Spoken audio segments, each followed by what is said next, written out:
think we should go ahead and...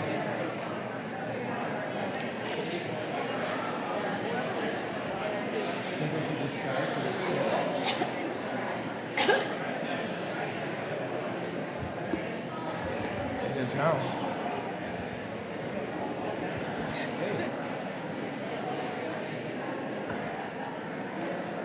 Hello, everyone. Hello, Tom. Hello, Father Tom. I think we'll get started here. So if everybody would like to pick their preference of seating, and we'll get rolling.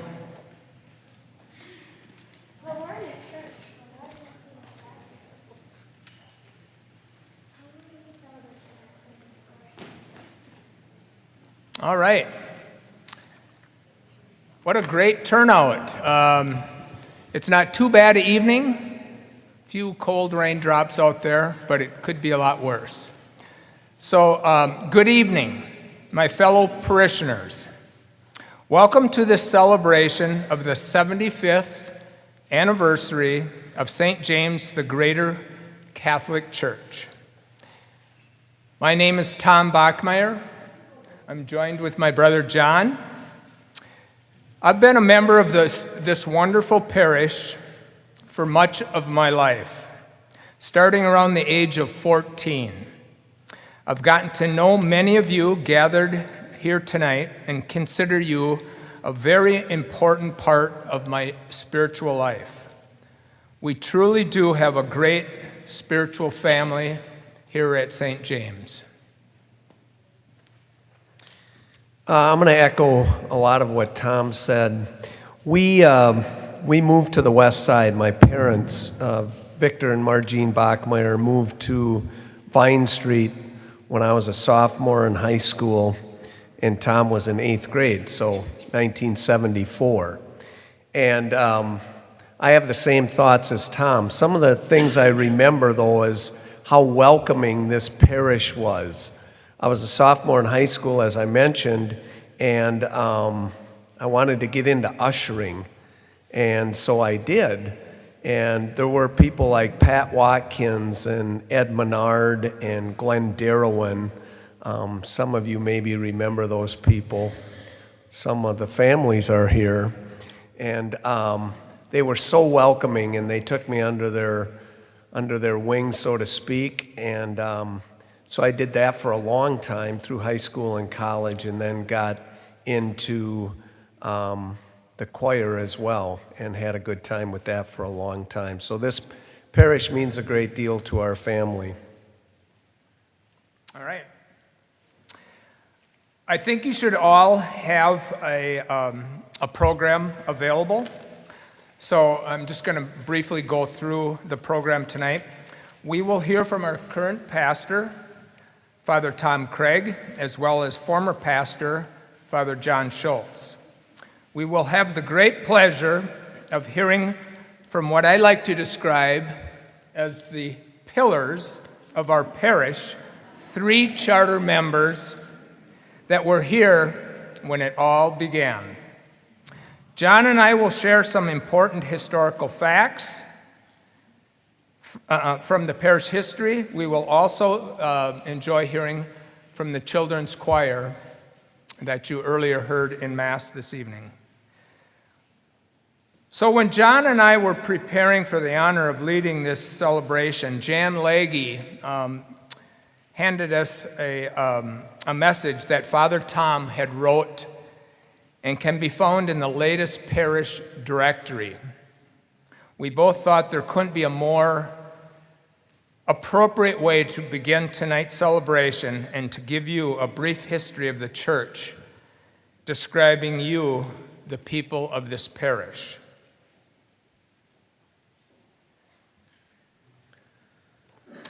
People, for the most part, are kind.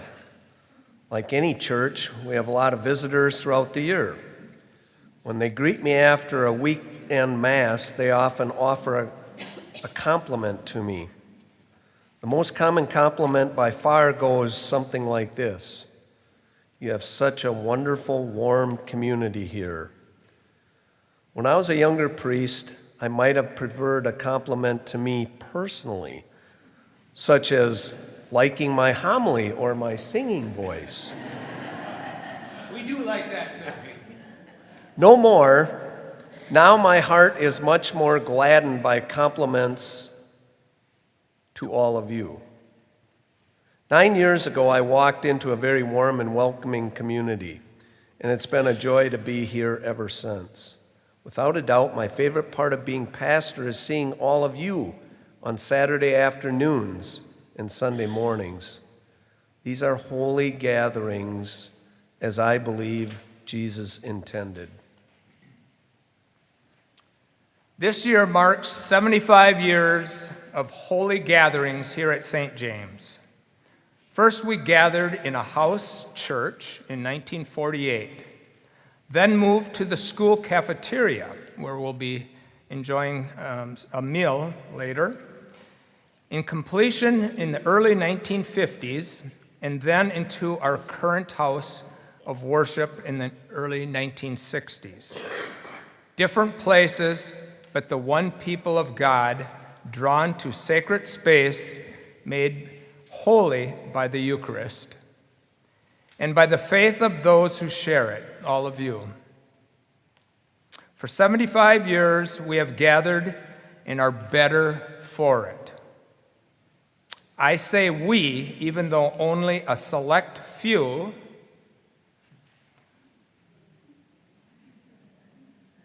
of us, the pioneers, have been coming to St. James since 1948. I say we because there really is no I in church. I think we know that at St. James.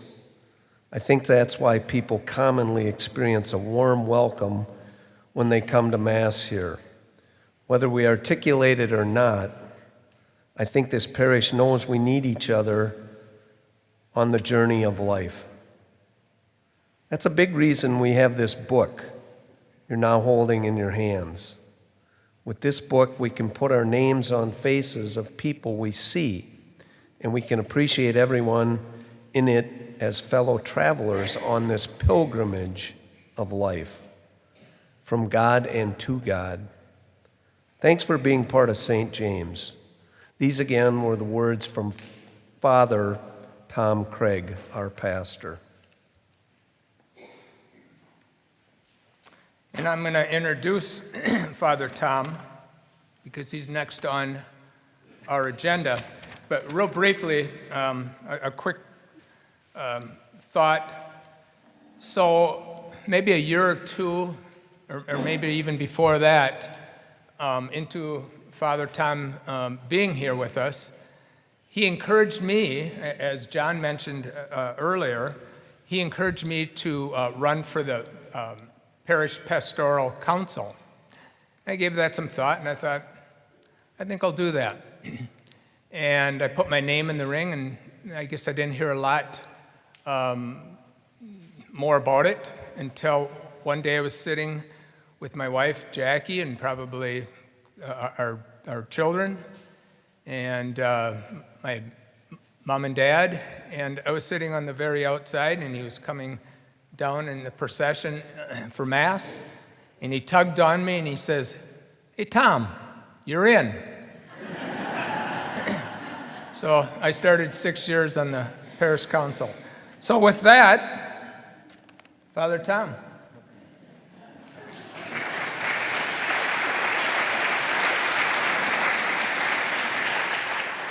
And you served very well for those 6 years, did some difficult things. And so I'll just say ditto to what that beautiful quote that he read earlier. And it's great to be part of this. I don't want to speak just to speak, but welcome. It's really a privilege to be here and an honor. And I think that little intro kind of said it all. So on to the trivia.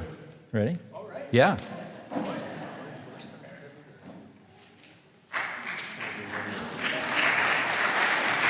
You first. Where's your highlighted ones? There you go. Okay, here's some trivia for you. I don't think there's any prizes that I know of, but We'll go back to 1948. So, 1948, Father Frank Brickle arrives as first pastor. First Mass in the new parish was celebrated in the living room of the pastor's house. This is 1948. So, 1949, first meeting of the St. James Rosary Confraternity, PCCW. You ladies know anything about that? Okay, the first wedding was also in 1949 at St. James the Greater. And school begins with 6 grades, 190 students. First Mass, this was in 1950 now. First Mass in chapel in school basement. House across the street on 11th Street, bought for Franciscan sisters from Milwaukee. 51. All right, now we're up to 1951. The school was dedicated. 1954, rectory built as a residence for 3 priests. We don't have 3 priests any longer in the parishes, do we? 1961, dedication of New St. James the Greater Church. 1973, parish celebrates 25 years with Mass and outdoor potluck. And I think we'll take a break on the trivia or history, and we'll introduce some very important ladies. First of all, we're going to hear from this young lady. I think we all know her. Emma, would you like to come over and share a few words? I'm sorry? 15 minutes, she says. Well, you take all the time. Yeah, that's more time than they're giving Father Schultz in there. This down. Okay. Reverend Fathers, religious sisters, guests, and people of St. James, it is very appropriate that we are celebrating 75 years together today, November 11th, as our first Mass celebrated together as the people of St. James the Greater Parish was on November 11th, 1948.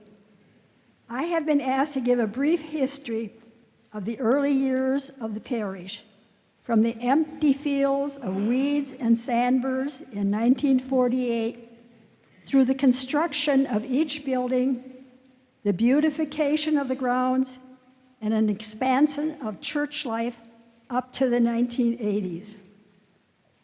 I am a charter member of St. James the Greater Parish. I am also a charter member of the Parish Council of Catholic Women. We will celebrate 75 years in January. It was a time after World War II when many of us returned home to restart our lives, have families, and build our homes. And in 1948, Bishop Tracy asked us to build a new parish on the Upper West Side. Father Frank Brickle would be our first pastor, and there were about 325 families in this new parish. The parish boundaries were set by the diocese to make this new 4th parish. Platt Street on the south, the Chippewa River on the east, Highway 29 on the north, and to the Dunn County line on the west, and it included Shawtown. It was a large territory and mostly farmland. The parish property itself consisted of 28 acres, from 11th Street to 14th Street, and what is now Marshall Street to Folsom Street, excluding the 4 or 5 existing homes. On the corner of 11th and Marshall Street was a very small 2-bedroom house, a small barn, and a chicken coop. This is what Father Frank Brickle and his housekeeper came to in 1948. The first Mass was said in the little front room of the house on November 11th, 1948, and Mass was said there until the school was built. People attending Mass filled the little front room, extended into the kitchen and the enclosed back porch. If you were in the kitchen sitting next to the stove, you would see a pan of bacon on the burner, ready for the housekeeper to cook Father's breakfast after the last Mass, because in those days we fasted before communion from midnight on.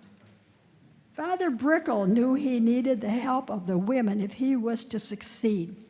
He sent a letter to all the women informing them of a meeting on Sunday evening, January 17th, 1949, at the downtown Knights of Columbus Hall.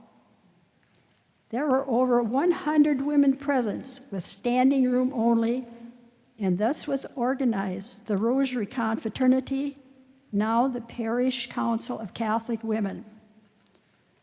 The first parish picnic was held in June 1949 at the August Blesky Farm. The picnic was not on the grand scale that it is today. However, there was music with plenty of food and refreshments, games to be played, including bingo, which was illegal at that time. Everything that was needed for the picnic was moved to the farm by truck.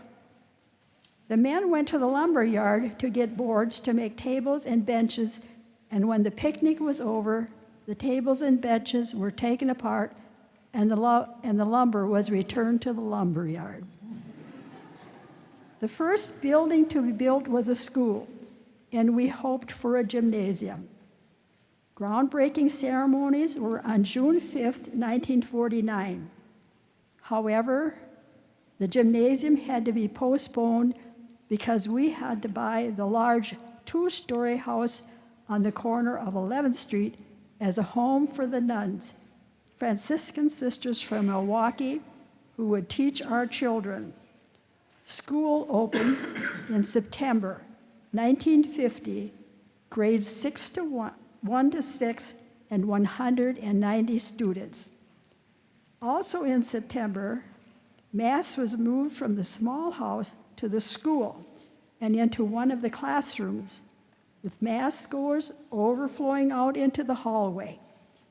Then in November 1950, Mass was moved to the small hall, and the overflow spilled into the large hall. This is where we had Mass and all the sacraments until 1952. We worked hard for our new parish. In the 2-year time from February 1949 to February 1951, we put on 51 fundraisers. We did not have a place of our own to hold these events, but places of business in the community were generous in allowing us to use their facilities, as were the parishes of Sacred Heart and St. Patrick, and many activities were held in the homes of parishioners. We had card parties, socials, which were really bingo parties, remember? Still illegal at this time. Luncheons, dinners, dances, bake sales, and thrift sales. The first parish dance was in October 1949 and held at the Eagles Hall on Galloway Street. The women's group sponsored the dance, which featured a style show presenting the latest women's fashions.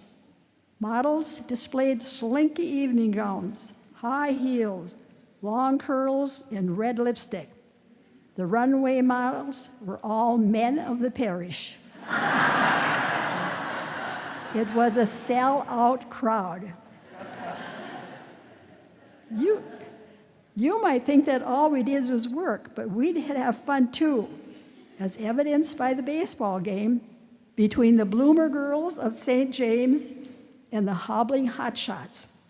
It was a Sunday afternoon in August 1951 when the Bloomer Girls challenged the men of the parish, the Hobbling Hotshots, to a baseball game.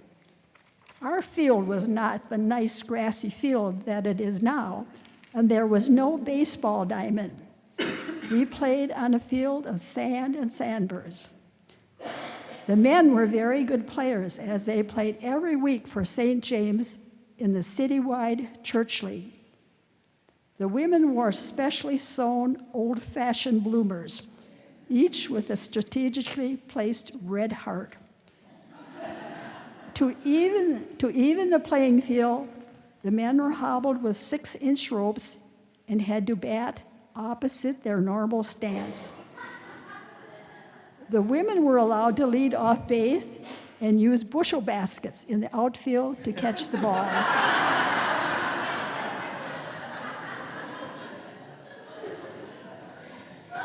The hobbling hotshots won 7-5.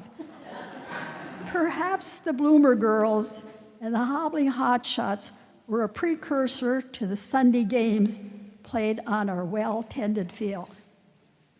Father Brickle left in June 1952, and Father Georges Matthew was our second pastor. The scuttlebutt was that he was set to shake and shape us up. One of the first things that Father changed, certainly to the good, was to move the celebration of the Mass and sacraments from the small hall into the large dining hall, what is now Rourke Hall. A wall was built on the north end of the hall, leaving enough room for the children, who now numbered over 250, go through the hot lunch line and eat in the small hall.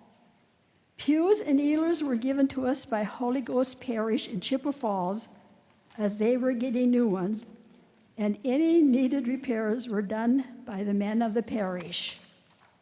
The men built the sanctuary, the altar with a canopy, and the communion railing.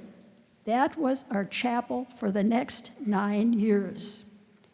In 1953, a fundraising drive was held to pay off the mortgage on the school and to build a rectory. Construction on the rectory began in 1954. When it came time to do the decorating, Father Matthew chose the colors. And being of Native American descent, he liked bold and bright colors. Hence, all the floor tiles and decorating were done in very vivid colors. When the rectory completed, it was the responsibility of the women of the Rosary Confraternity to provide the furnishings for a large living room, dining room, kitchen, 6 bedrooms, 5.5 bathrooms, a housekeeper's sitting room, and 3 offices. It was in 1980 that Father Matthew, our second pastor, was honored to be one of 5 Native American priests invited to distribute Holy Communion during the Vatican ceremonies to beatify the Mohawk woman, Carrie Tekawitha. Our third pastor, Father Peter Lakitis, arrived in June 1957, and within a year, the people of St. James made it clear that it was time to build a church for worship. That for 10 years we had worship first in the little house, then a classroom, before moving downstairs to the small hall, and finally to the large hall. It was time to build the Church of St. James the Greater.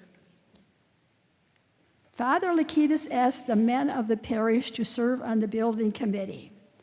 My dad, Bill Custer, was on the committee, and even though retired, had been in the building and construction business all his life.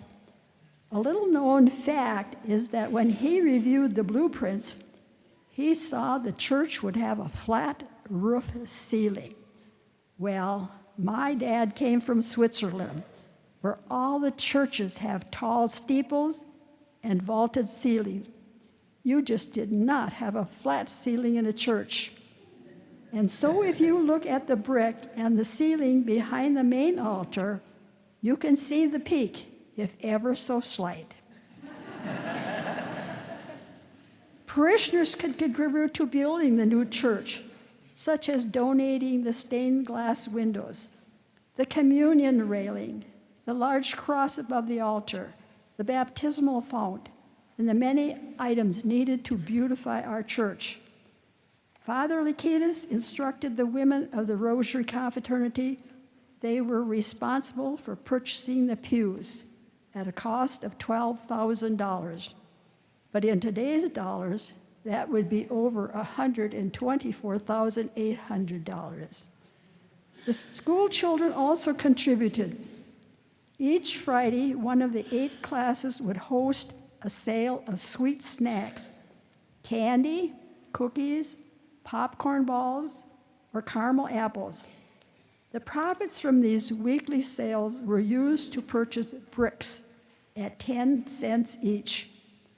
Look around and think about just how many cookies it took to put each brick in place. The church cost $242,181, or over $2.5 million in today's dollar. The parish council was created in 1967 by our 4th pastor, Father Charles Brady. Prior to that time, the parish did not have a council or even a secretary. The pastor took care of everything, perhaps with the help of the associate pastor or even his housekeeper. Father Brady served only here a very short time because of ill health. In August 1968, Father William Rourke was appointed our 5th pastor, a man with a phenomenal memory who, once he met you, always remembered your name. We had the school, a rectory, and a beautiful church, but the ground still had remnants of pesky sandburrs. Flowers and shrubs were planted, the parking lot repaved, and the vast expanse of field behind the school, which had been left to grow in weeds and sandburrs, was tilled and planted with grass. In 1973, the parish celebrated our 25th anniversary. Father Rourke wanted the festivities low-key and affordable for all to attend, so he suggested a potluck supper. To make sure there was enough food for all, the women of the Rosary Confraternity worked in the school kitchen before the anniversary Mass, preparing roasters of spaghetti hot dish and baked beans, and all the food was needed due to the size of the crowd. The bishop was here to celebrate, as well as all 4 previous pastors. It was during Father Rourke's time that part of the 28 acres that made up the parish grounds was sold. The entire section of land from Bowles Street North to Folsom Street and 11th Street to 14th Street was sold to a developer, and the proceeds of the sale went to the diocese as they had originally paid for the land. St. James was allowed to sell the lots on 13th Street across from the playground and around the corner on the south side of Bowles Street up to 14th Street. In 1979, St. James celebrated the first ecumenical Thanksgiving service with our neighbor, the Lutheran Church of the Good Shepherd, and which continues to this day. Father Rourke retired as pastor due to ill health. We celebrated his 30th anniversary to the priesthood and his retirement in February 1983 with a Mass, a dinner, and a dance. This concludes my part in sharing the early history of St. James the Greater Parish.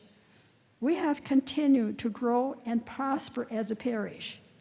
What you have and see today is what the charter members have given into your keeping to grow in faith and trust. Thank you.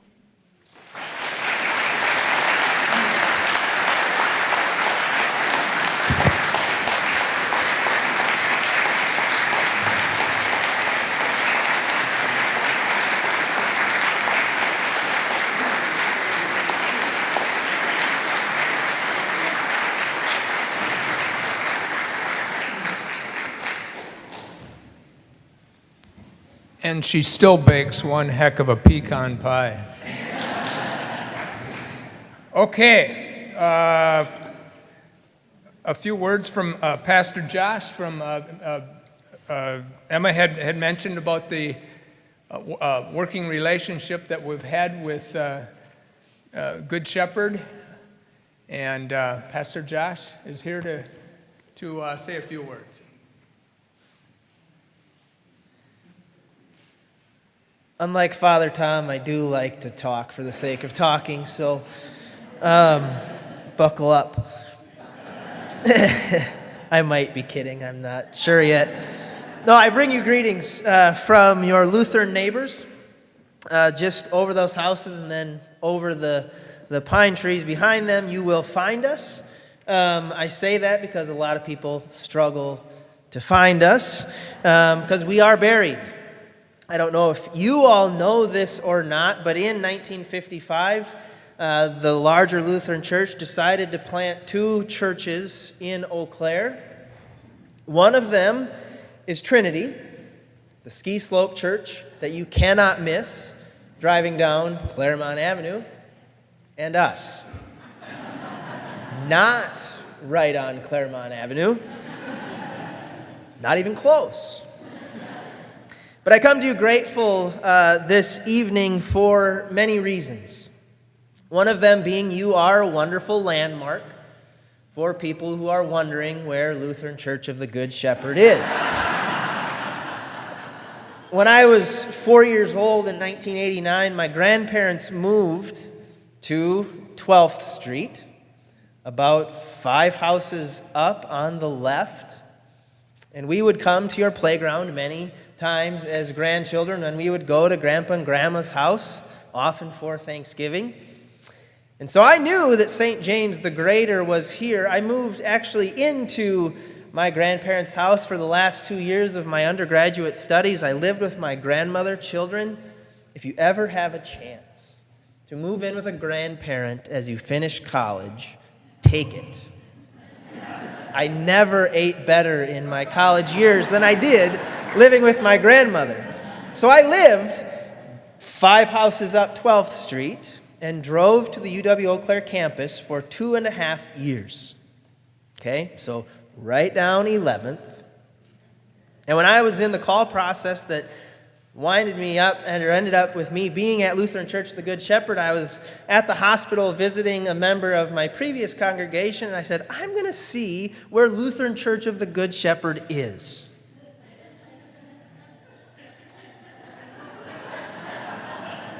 And I found myself driving the exact route that I would drive from campus to home for 2.5 years. And I had no clue there was another church 1 block over.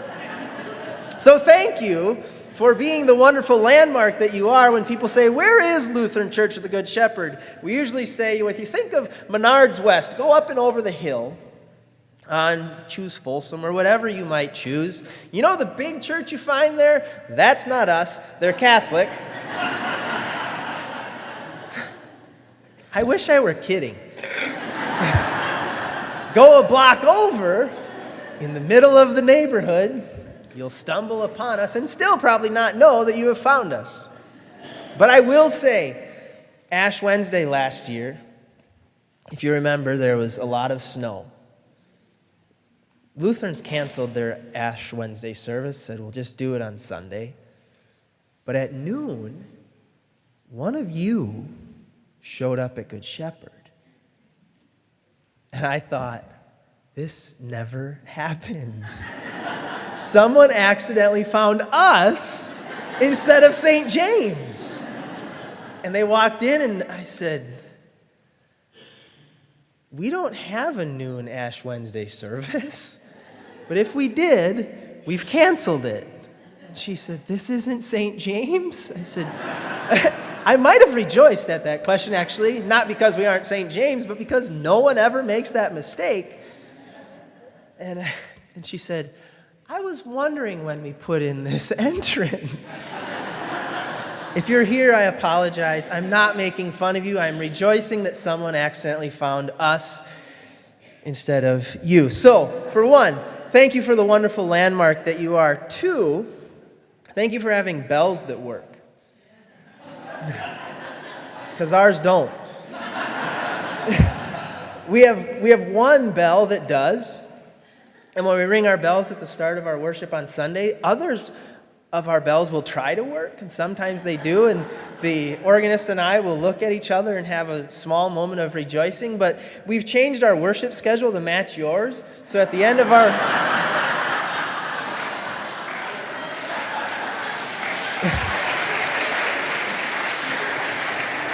So at the end of our worship, we'll just open the windows, and the bells will be ringing. It's really handy that way. That, again, I might be kidding. Haven't decided yet. But no, most importantly, as was mentioned, we have this wonderful partnership that started, what year did you say it was? 1979, the Thanksgiving service, right?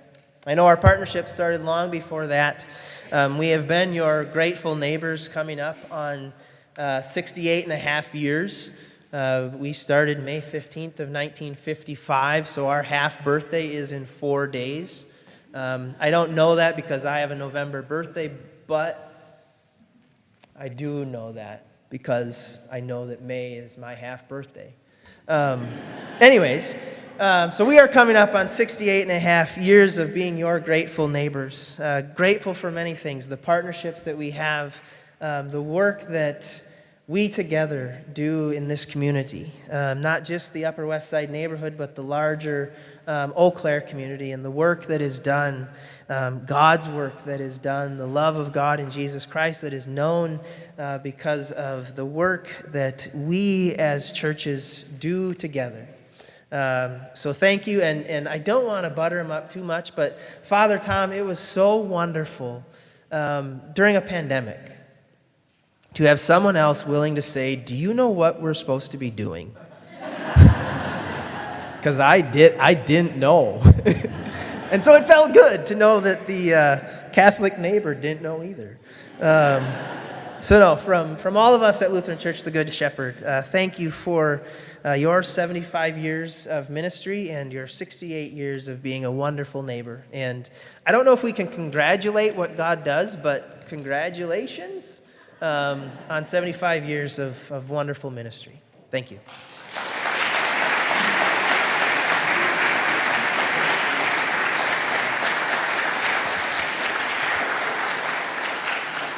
Thanks, Josh. We're going to go to another charter member, and we're going to hear from Mary Hagens. So, Mary, if you'd come up, please.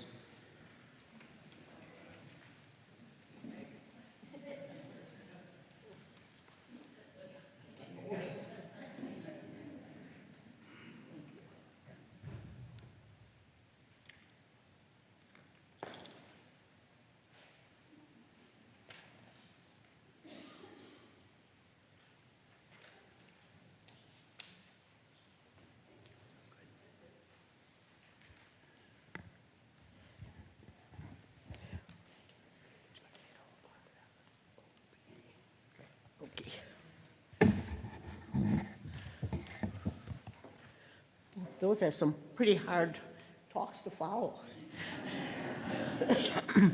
In fact, it was kind of a hard time getting over here, I guess. I'm older than I thought I was.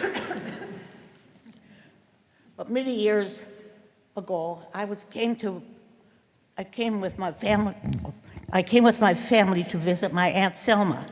Lauren and I would wander around playing in the sand. I thought it was a God-forsaken country. No trees, no flowers, no blessings, no buildings. Little did I realize that someday I would live in the same area, nor did I realize that my daughter would be baptized in a little house with no running water, no bathroom facilities. It was in this little house in here our first daughter was baptized. The housekeeper didn't know that there was a baptism going on, and she was busy fixing the lunch, and you could smell the bacon frying, and she had the radio on playing Ghost Riders in the Sky. From then on, from there on, we graduated to a small clearing room as we grew in number, into a classroom, to a large hall. It was a happy day. It was such a happy day when our church was baptized, when our church was built in 1952. Again, we had a daughter who was baptized in the church office. Mass was held in the cry room or baptism room. It was a happy day when we moved into our baptismal font in our cry room and then into our new church. How exciting when we moved the altar into the school office and eventually into the big hall and then our beautiful big church. But it was a happy day when we when we moved into our large hall. It was wonderful when our church was built in 1952, and again, we had a daughter baptized in the school office, and later on into the church. But better yet, when church was built, that we had another baby baptized, but this one was in the cry room, and then which became in back of our church. It was a happy day when we moved the baptismal font into the cry room in our new church. How exciting when we moved the altar into the school office, into the big hall, and eventually into our beautiful big church. Our school was started slowly at first. Larry was on their first school board. They were required to attend a parochial school, and classes were very large. 60 was one of the biggest ones. Many mothers came to help the teachers, and yet St. James had many valedictorians up at Regis. Little did I know that I would someday be teaching full-time. Janet Howard was the third grade teacher and asked me to help substitute once in a while, and eventually I was teaching full-time. One day the children were playing outside, and they were picking on a classmate, and when the bell rang, I called this little girl up to the front of the room, and I put my arm around her to show that she was one of God's children, and I loved her. And I hope that would kind of show the children that they should be good, be kind to each other. After there, I told them to take out a religion book. And for our next class, and one of the little students looked at me and she said, "I thought we just had our religion." Thank you for letting me share stories with you. And I am so happy to be a part of St. James and share the beginning of the beautiful, beautiful church that we have. Thank you.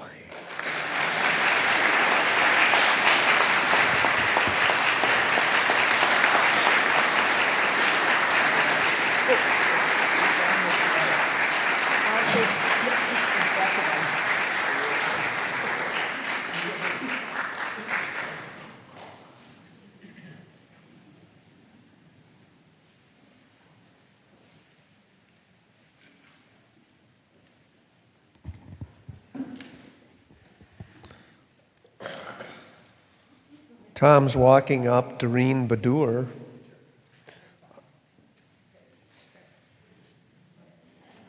Doreen.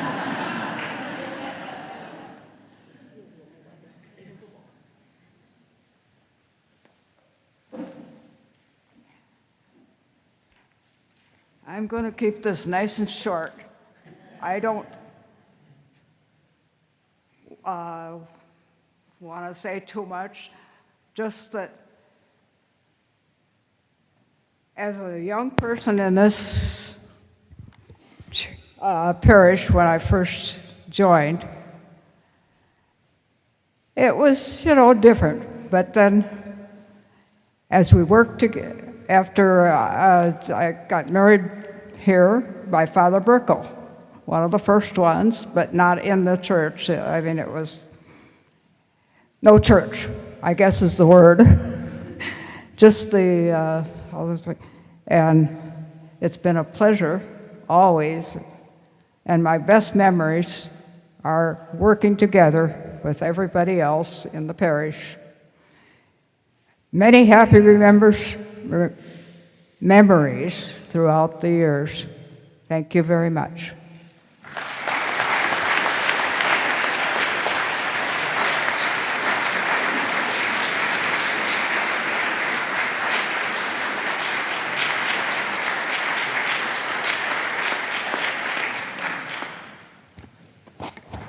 Father Schultz, if you'd come up and offer a few words, please. 3 or 4.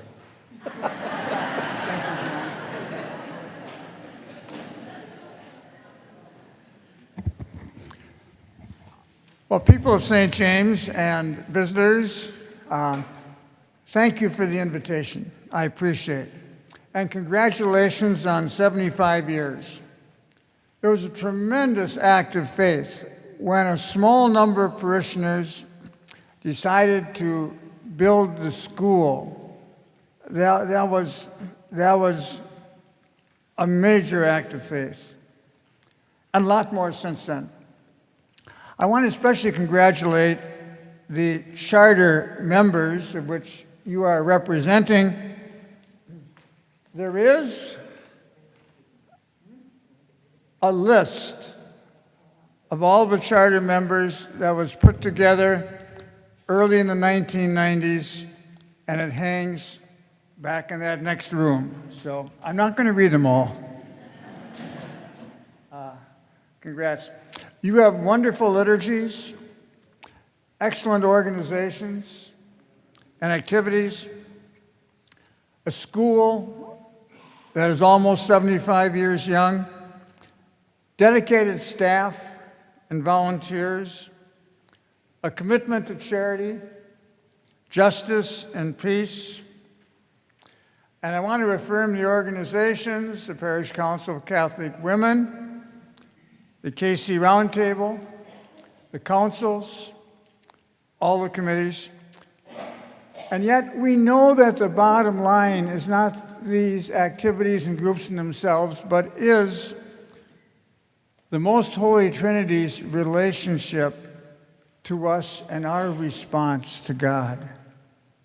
And your outside Christ table of the Last Supper in front of the rectory is a wonderful symbol of what's really important in parish life.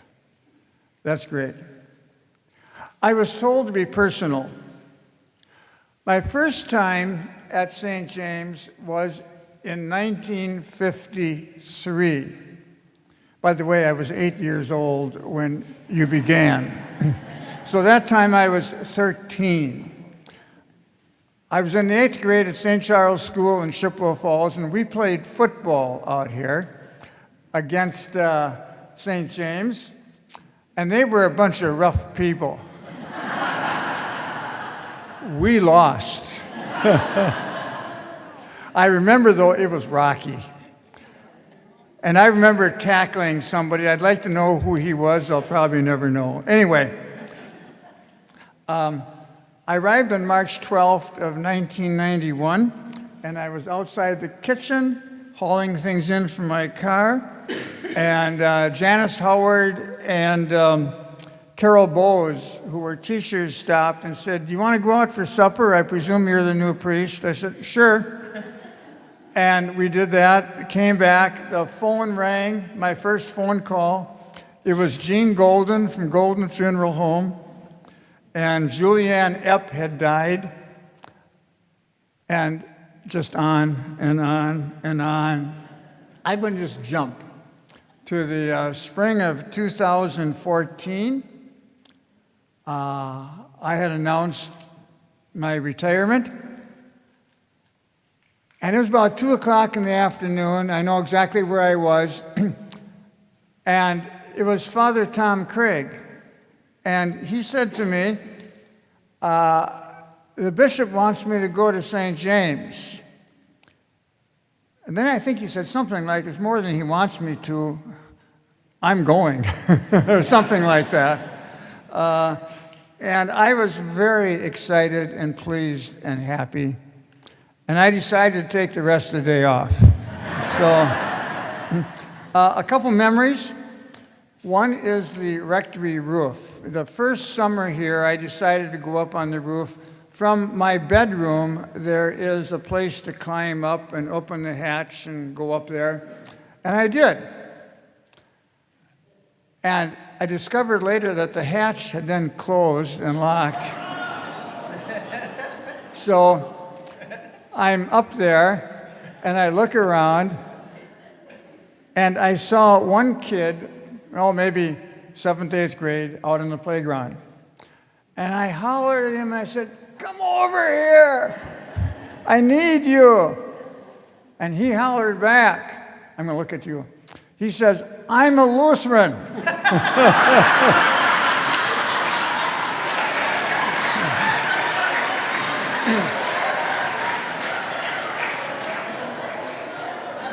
I said, "I don't care. Come." I said, "Then go ring the doorbell, and a lady by the name of Kathy, right down here, is going to come to the door. Tell her that she's got to either climb up there or find somebody to climb up there to open that door." Well, obviously I got down. Father Gene Wolfe told me a long time ago that it was so hot up there one night that he went up and took his sleeping bag or whatever up there and slept on those rocks on the roof. Number two, memories. It was a Sunday evening, September 2000. There was, I'm not sure how much rain that night, 7, 8 inches. The rectory basement had about a foot of water all over the place. And so when I had been up at the cabin, and I heard the news. I decided I better drive back. And out here in the parking lot, the doors that come out from down by the kitchen, the water was about this high, and it was coming through the doors, going right down the steps into the kitchen. I spent most of the night down there trying to get that cleaned up. Number 3 is the elevator project. I mentioned Julianne Epp. She and her husband, when he died a couple of years later, donated about $175,000 to the parish. By the way, when I came, we were $315,000 in debt, which was like millions back then. And then another lady who's sorry to say, I don't remember her name, donated about $200,000 at the same time.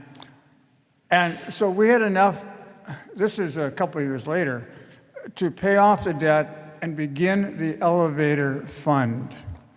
Now, it took a goodly number of years to develop that elevator fund, which eventually meant the whole construction process here.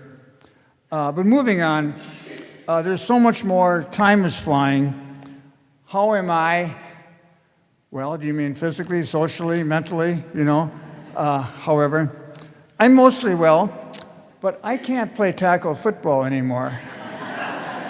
But I'm very thankful. I continue to live at St. Raymond's Rectory. I work for HSHS, Sacred Heart Hospital, and St. Joseph's Hospital in Chippewa. Frankly, I'm more up in Chippewa. And I also substitute on weekends for priests who are on vacation or sick or whatever. I try to limit it with an hour of here, help with some confessions, etc. I want to move us just a little bit into the future. Part of it based on the synod that just finished in Rome. I really hope that St. James Parish really follows up on that. I'm not going to go, I could give a long talk, but I'm not going to. And then secondly, Pope Francis has been invited to COP, that's COP28 in Dubai, December 1 to 3. Pay close attention to that and then try to follow up on that here too. St. James Parish is a leader parish. Continue being such. There have been 3 priests ordained from the parish. 1 religious sister has come from the parish, but it's been a long time. It's time for you to produce some more priests, sisters, and add to all that some wonderful lay people. A last part. I'm skipping a bunch. Friends, we are the church. We are what Vatican II calls the people of God. God is not just way up there somewhere. God is up there. But God is right here among us. And right now we're participating in divine life. And what wonderful gifts we have all received of God's love and grace. And we need to just receive and treasure and respond to these gifts as we move into the future. It's God's love for us that's at the center of what we are really honoring and celebrating tonight. And so I'm ready almost to say amen, except that I know that some of you I'm not going to recognize. And if I'm talking to somebody and somebody else says, well, you didn't talk to me, I'm sorry. You just have to understand all that.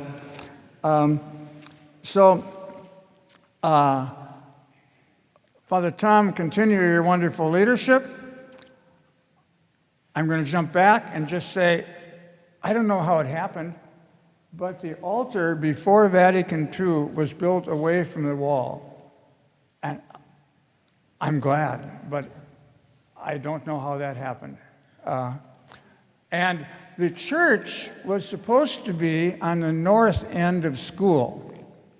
And if you look in the hallway, right outside of the kitchen, there's going to be a big pipe that's running that way.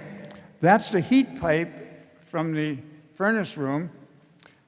And then if you go into the storage room, which is always locked, for hot lunch, you see where it's capped off. That was the heat pipe for the church that was supposed to be that way. So anyway, St. James is ready for another 75 years. Amen, hallelujah, and God bless. And let's everybody say hallelujah 3 times. Hallelujah, hallelujah, hallelujah.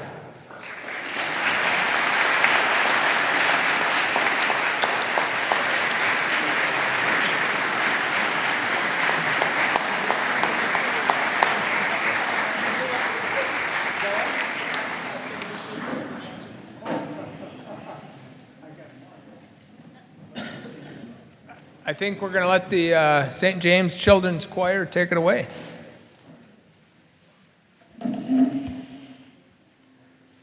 You have your participation aids, and we're going to be singing Sing Out St. James. Please sing along, and if anything, sing loud on the refrain.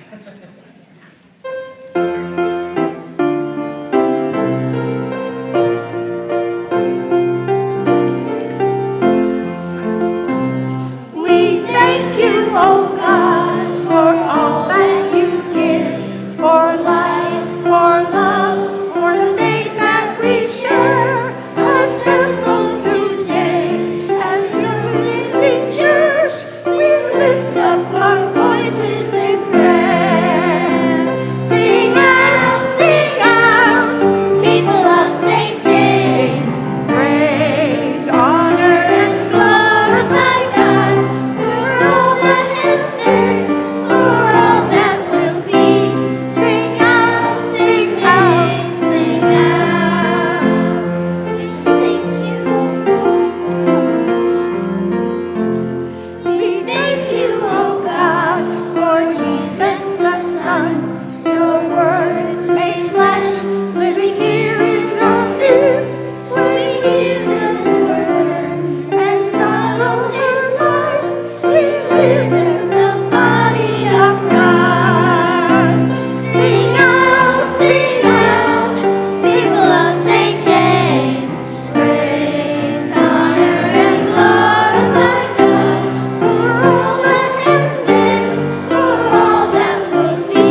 Well, on behalf of my brother Tom and myself, thank you all for staying this evening, and thanks to all the people that participated in the program and putting this together. We now want to invite you downstairs for an afterglow, if you want to call it that. Hopefully you can all join us for that. See you down there. Thank you.